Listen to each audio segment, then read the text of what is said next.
in these tariff times, in these war times, in these AI times, we're living through a lot of times. Yes. We're living through a lot of times in one time over here, right? For sure. Okay. You need someone who's going to be authentic with you, an organization that's going to be honest and transparent. And I think that that's really rare. One of the ways that we keep transparency and honesty at the forefront is. Welcome to the podcast, where we introduce you to incredible humans who share their journeys with the mission to inspire you to harness your own inner tenacity to drive your life and career forward. And now, your host, Adam Posner.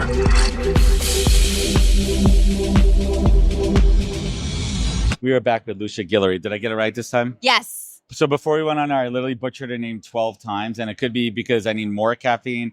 I could need a bite. I could use something, but it's still early. You transfer very well. Welcome to the show. Why don't you tell everyone again who you are, what you do best? Yeah. Hi, I'm Lucia, and I'm the Chief People Officer at a company called Virta Health. Okay. What do you guys do?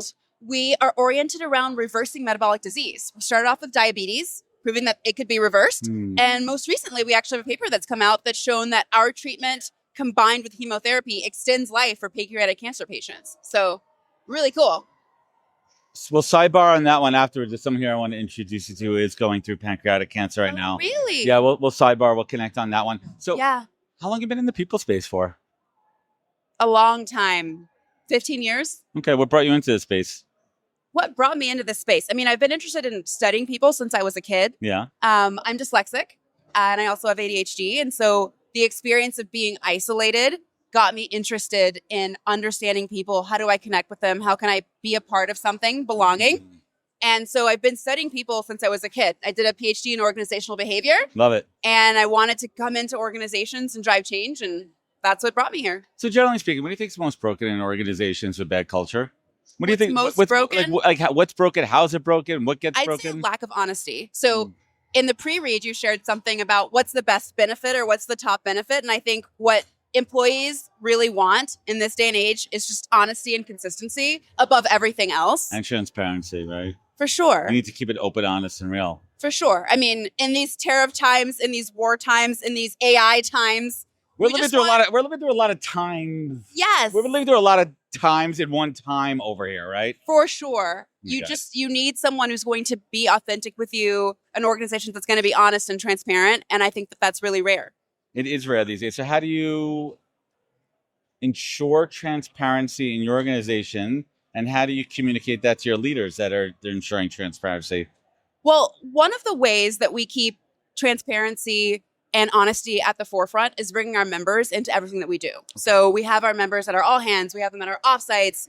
We often have them in our board meetings. And so wow, members meeting customers in another organization. Now, what you want to clarify in other organizations. Right. But for us, it's the people who are going through our treatment, right? So we want to be honest about what our treatment is doing. And by keeping our members at the forefront, there's nothing that can really be hidden because we're seeing the people who are experiencing what we're delivering on. And when we're falling short, we're able to hear it from them. And you're in the medical and the health and wellness field, so it's a little bit differently there. So let's shift a little bit and talk about the employees, the team members that work there. Yeah. What kind of, aside from, I'm sure you guys have great health and wellness, right? I mean, I would be really messed up if you didn't, right? But what are some of those benefits that you offer there that helps from a candidate interaction and a retention experience? What are some of those unique benefits that you have there? One thing I would say is we're a fully remote organization and we have great flexibility. And I think that's a thing that people are all seeking right now. Is that a benefit, technically? It is a benefit. It's a benefit in that it produces the opportunity to have the sort of life that you want to have, the sort of design of your day that you want to have. You get, as I always say about a remote company, needs to provide choice, options, and clear communication. That's how you're going to do remote the right way.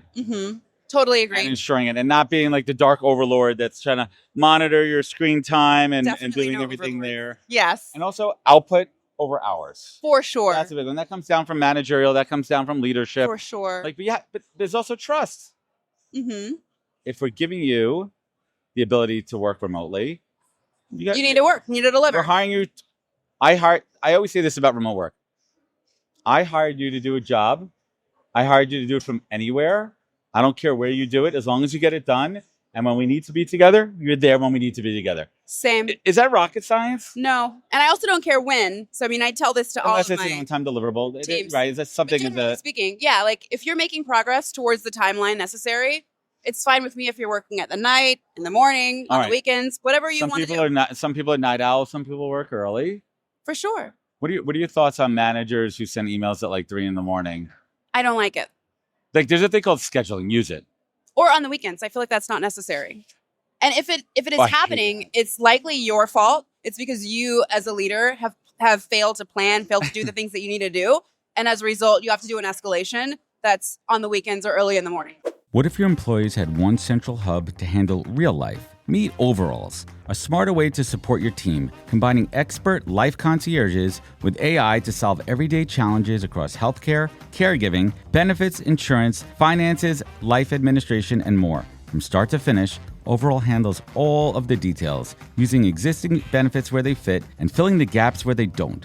So employees save time, reduce stress, and stay focused at work, while employers boost engagement to get more value from their benefits. Overalls was just named to Fast Company's 2026 list of the world's most innovative companies, ranking number 7 in workplace category and earning a spot on the Small and Mighty list. Founded in 2021 and based in New York, Overalls is redefining how work supports life, helping employees from Reddit, Patreon, Beatbox, and more cross pesky to-dos off their list every day. Find out more at getoveralls.com.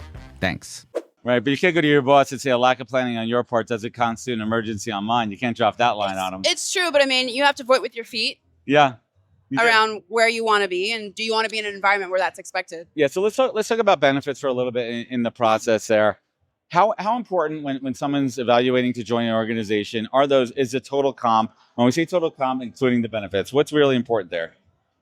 Are you asking me, is the priority more on the cash? Is it more on the benefits, or somewhere in the mix? You've got to have. What does that look like? You have to have market comp. You're never going to win on benefits alone. You're never going to win on benefits alone. No. So you have to have strong compensation, strong base, strong bonus, and strong long-term incentives as well, depending on the role. And that has to be there at the start.